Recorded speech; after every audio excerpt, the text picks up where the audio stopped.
আমার দিকে এগিয়ে আসছে কেন? এলো বাইরে রাখা পালকিটাতে।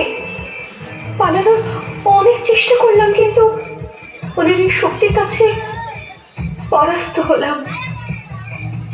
শুনলাম কোনো এক জমিদারের হাতে তুলে দেবে আমাকে তার ভোগের জন্য। চোখে নেমে এলো অন্ধকার।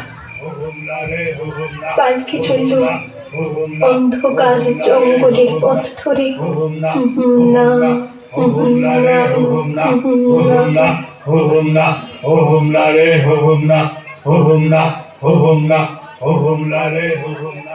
ফুলে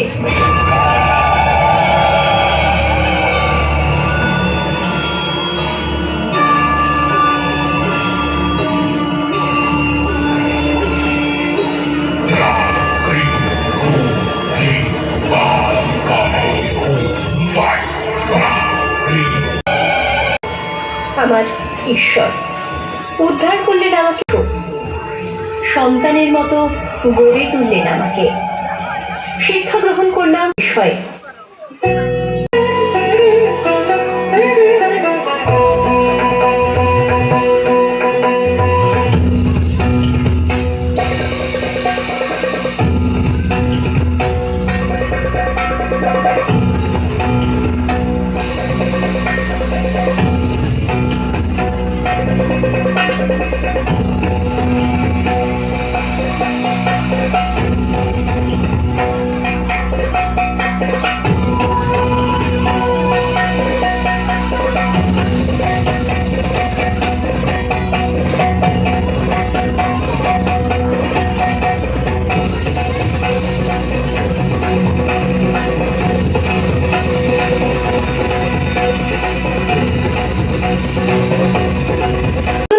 জন্ম হলো আমার, দেবী চৌধুরানী রূপে রুখে দাঁড়ালাম গরিবের সপক্ষে, ধনীর বিরুদ্ধে।